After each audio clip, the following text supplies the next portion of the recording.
WhatsApp guys, কেমন আছেন সকলে? আশা করি ভালো আছেন। আমি এই মুহূর্তে সুন্দরবন কুরিয়ার সার্ভিস থেকে একটা পার্সেল সংগ্রহ করলাম। দেখতে পাচ্ছেন, আসলে এটার মধ্যে আছে একটা নোকিয়া মোবাইল। আমি কিছুদিন আগে এটা ফেসবুক মার্কেট প্লেস থেকে অর্ডার করেছিলাম এবং উনি ওটা কুরিয়ার করে পাঠিয়েছেন। কথা না বাড়িয়ে সরাসরি আনবক্সিংয়ে চলে যাব। প্রথমে এটা সুন্দর করে যে টেপগুলো ওনারা মেরেছে এটা কাটার চেষ্টা করছি আমি একটা ব্লেড দিয়ে। আমি এর আগেও বলেছি, ফোনগুলো আসলে অনেকের আবেগ, অনেকের জীবনের প্রথম ফোন থাকলে যে স্মৃতিগুলো আছে এই ফোনগুলোর সঙ্গে জড়িয়ে থাকে। আসলে আমি কিছুদিন আগে ফেসবুক মার্কেট প্লেস থেকে নোকিয়া কালেকশন একটা পেজ থেকে এই ফোনটা অর্ডার করেছিলাম।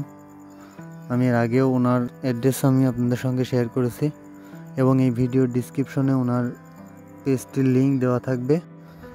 বক্সটি খুলতেই আমি আমার সেই কাঙ্ক্ষিত হেডফোনটা দেখতে পাচ্ছি, যেটার আসলে মায়ায় পড়ে ফোনটা আমি কিনেছি।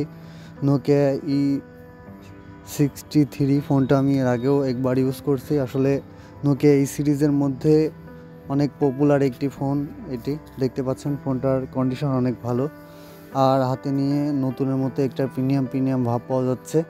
যদিও আমি ফোনটা নতুন ইউজ করে নাই, তবে এটার ব্যাক পার্টের যে সফটনেসটা এখন অবধি কাজ করছে 10 বছর পরে, মানে আগের একটা মোবাইল। সত্যি এটা অবিশ্বাস্য। দেখতে পাচ্ছেন সাথে একটা আকর্ষণীয় হেডফোন উনি আমাকে গিফট করে দিয়েছে, আর চার্জারটাও দিতে চেয়েছিল, কিন্তু আমার নোকিয়া চার্জার অ্যাভেলেবেল আছে বলে আমি এটা ওনার থেকে নেই নাই। বক্সে মনে হয় আর কিছু না, একটা কাগজ দেখা যাচ্ছে। এটা সম্ভবত কুরিয়ার সংক্রান্ত কোনো কাগজ, ফোনটার সেফটির জন্য ওনারা দিয়ে দিয়েছে। এবার চলুন ফোনটা খারাপ না ভালো ওপেন করে দেখা যাক। এটা আসলে আমি এই ফোনটা আগে ওপেন করতে দিয়েছিলাম। দেখতে পাচ্ছেন নোকিয়া লেখা একটা লোগো আসছে। ফোনটা কিছুক্ষণের মধ্যে ওপেন হবে।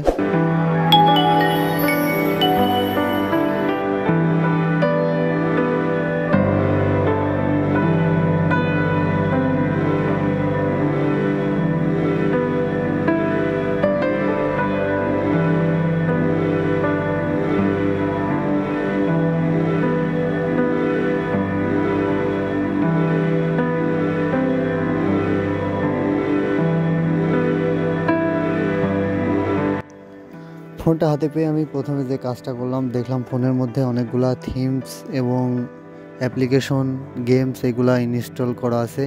আমি সরাসরি ঝাঁপিয়ে পড়লাম গেম খেলতে ব্যস্ত। এটা গ্যাংস্টার সিটি গেম। যারা আগে এই জাভা সিম্বিয়ান ফোনগুলোতে এই গেমগুলো খেলতেন অবশ্যই তাদের মনে পড়বে, তারা হয়তো চিনতে পারেন। অনেকের আসলে জীবনের প্রথম মোবাইল এগুলা। এই ফোনগুলোতে যখন প্রথমবার এই গেমগুলা বড় ভাইরা ইউজ করতো, খেলতো, তখন খুব আফসোস হইতো যে নিজের এরকম একটা ফোন থাকলে আমিও গেম খেলতে পারতাম। দেখতে পাচ্ছেন গেমগুলো আসলে ফোনে খুব স্মুথভাবে চলছে। এখন এর থেকে অনেক উন্নত টেকনোলজি আবিষ্কার হয়েছে, অনেক উন্নত গেম আবিষ্কার হয়েছে। তারপরেও আগের দিনে এই গেমগুলাই বেস্ট ছিল। এখন যেরকম পাবজি, ফ্রি ফায়ার এই গেমগুলো আমরা পপুলার গেম হিসাবে গণ্য করি, আগের দিনে এই গেমগুলো আসলে তেমনটাই পপুলার ছিল। জাভা সিম্বিয়ান ফোনে এই গেমগুলো যারা খেলেছেন অবশ্যই কমেন্ট করে জানাবেন।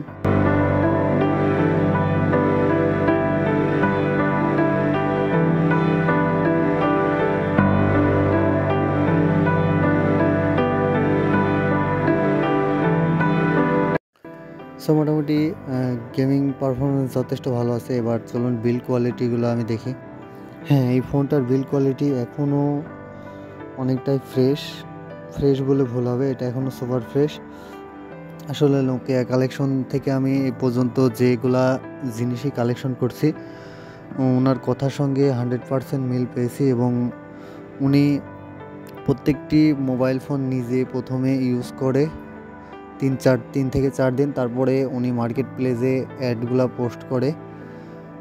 আমি ওনার সঙ্গে কথা বলে যে বিষয়টা জানতে পেরেছি যে 100% ফ্রেশ না হলে উনি কোনো অ্যাডই আসলে মার্কেট প্লেসে শো করান না, কেননা কাস্টমারের ভোগান্তি উনি বিষয়টা একদমই অপছন্দ করে।